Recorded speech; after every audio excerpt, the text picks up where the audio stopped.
Hey guys, so today we are going to be taking a look at lesson 526. And so you can see that this is a review of what we did on Tuesday. On Tuesday, we were able to kind of start looking at this probability tree right down here. And so this probability tree is how we are able to organize information. Understanding that with a probability tree, it's kind of like the choices you're making. It's like, oh, I get to decide if I'm going to do this, and then I have to decide this. And then if you look right over here on this outside, those are all the opportunities you have. Like, you can get a blue and a red, and then a blue green, and then a blue yellow, or like a white and a red, and a white and a green, and a white and a yellow. We can also start using a table. As you can see here, we have like this red, green, yellow option over here, blue, white over here, and then again, we can just make a list.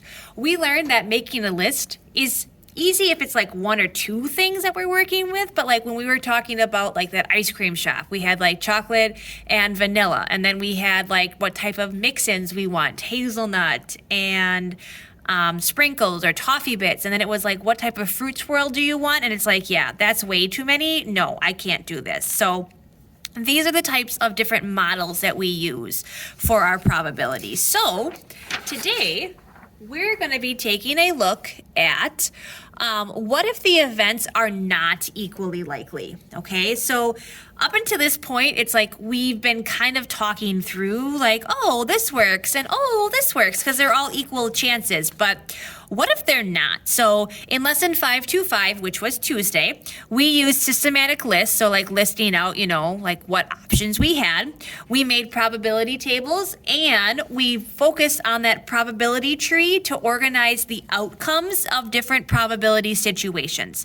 So today we're going to use a probability table to help organize events when one outcome is more likely than the other. So we're going to start off today by taking a look at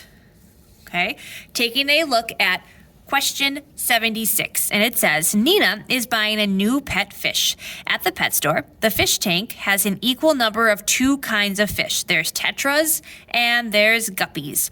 So each kind of fish comes in 4 different colors. You have yellow, orange, blue, and silver. There are an equal number of each color of fish in the tank. Okay, so it starts off by saying that Nina scoops a fish at random. What is the probability that she will scoop a silver tetra? Show how you decided. So we have to decide what is the probability that she will get a silver tetra. So if we recall the information, we're at the pet store. There's 2 different types of fish. There's tetras and there's guppies. Okay.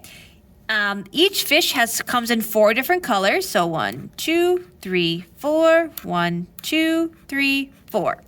The colors are yellow, orange, blue, silver.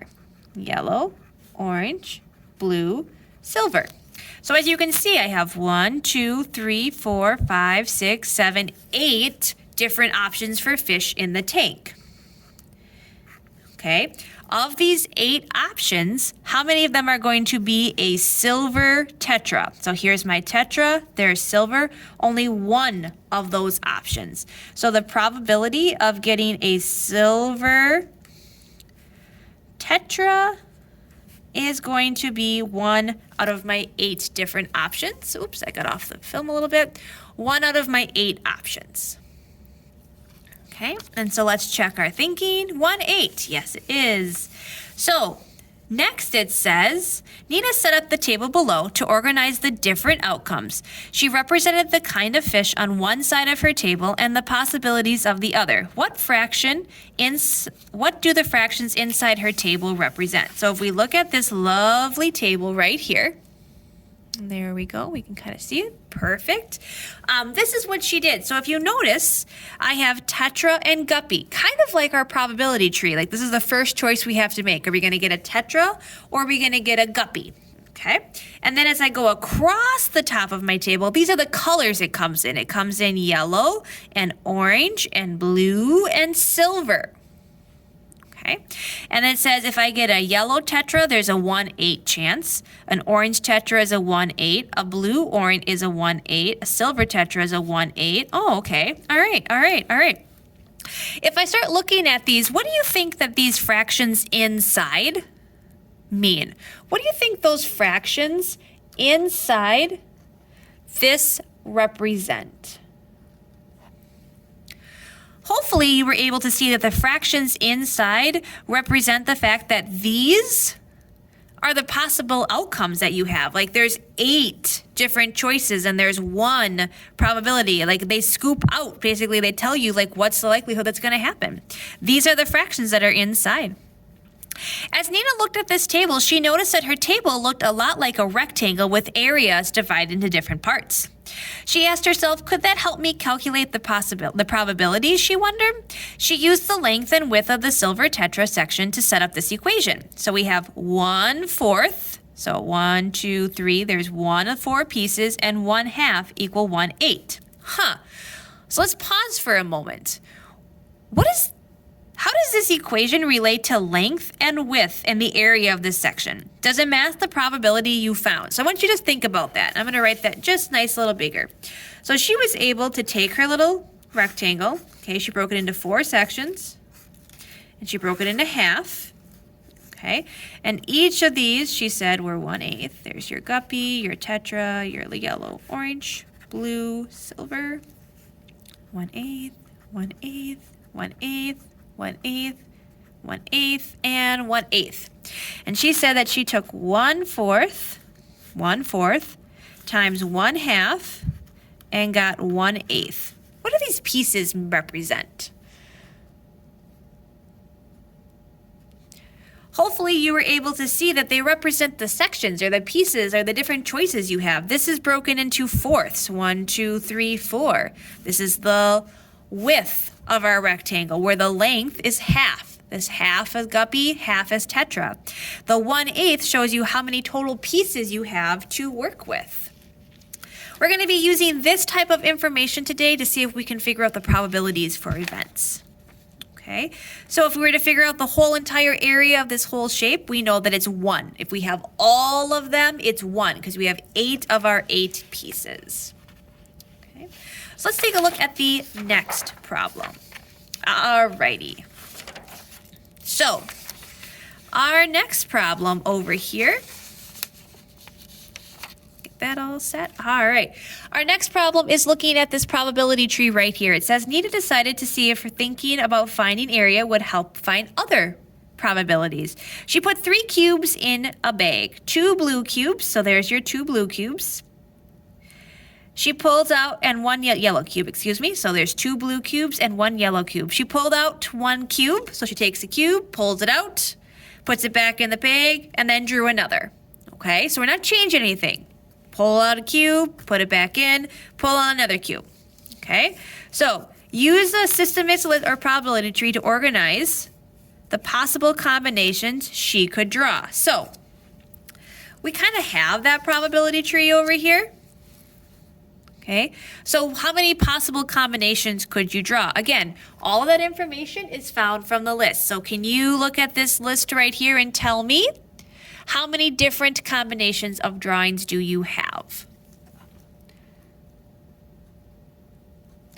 Hopefully you were able to go through this list and see that if you look at the outside, there are 9 different combinations you have to offer, and that can be found by looking at this outside. 1, 2, 3, 4, 5, 6, 7, 8, 9. There's 9 different opportunities. Okay, so I want to know, what is the probability, looking at this lovely little tree right here, what is the probability of drawing a blue brick and then a blue brick? So again, I know that there are 9 possibilities. I've looked for all the ones that are blue and blue. 1, 2, 3, 4. Nothing down there. So that would be 4/9. There are 4 opportunities for you to get a blue brick and then another blue brick. So Nina made this table right here. This is what we're looking at now. We now made a table. And based on the table, what is the probability of drawing 2 blocks? Is it the same that we found up here? So I have my first option I have is a blue block and a blue block and a yellow block, and then a blue and a blue and a yellow. These are my different options I have on my draws. Again, if you draw a blue and a blue, that's where that information comes from. Blue, blue, blue, yellow, blue, blue, blue, blue, blue, yellow, yellow, blue, and then just a yellow and a yellow. So it's the probability of drawing a blue block and a blue block still 4/9. Let's check. There's 9 options, and 4 of them happen to be blue. So yes, it is still the same. So looking at her work, so looking at this work, Edwin said, I think I can simplify this diagram. So what he did is he simplified this to be that this blue block is 2 of the third pieces, and this yellow block over here happens to have a 1/3 chance. Okay, 2 blocks, 2/3, 1/3, etc. So his rectangle, also known as the area model, is shown at the right here. What is the area of the section representing blue and blue? Okay, so area model, you are always multiplying. Okay, area, we're taking blue, which I see out here is 2/3, times blue, which is 2/3, multiplying fractions, came off the page just a little bit. Multiplying fractions means that you multiply numerators by denominators, so 4 and 3 make 9. Is this the same as what we found? Absolutely it is. Okay, so we can use this area model right here to figure out probabilities when things are not the same. We're just, in essence, kind of just multiplying them together. We have a nice table, we have a nice tree, but again, probability is always the number of ways it occurs over total number of outcomes. Okay, so you all are going to be working through problem number 81.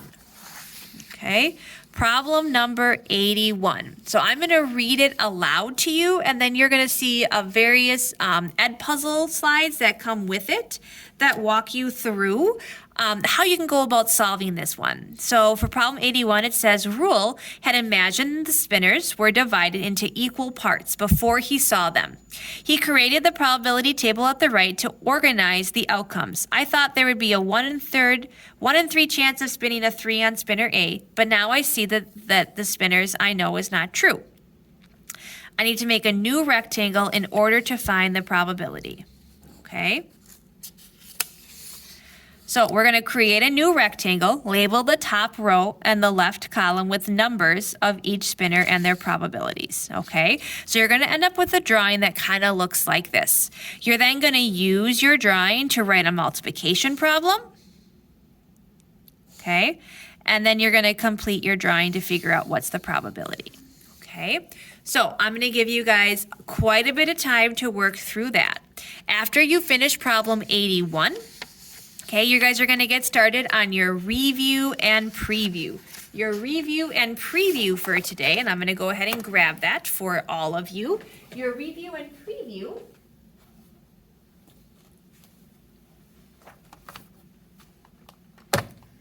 Pull that out. Your review and preview is going to be looking at problems 83 through 87. Okay, problems 83 through problems 87. All right, so when you finish problem 81, the video will end. There will be some questions that you will respond, and then you can get started on your review and preview. Good luck, folks. Have a fantastic day. And remember, you can use any one of those models that you want.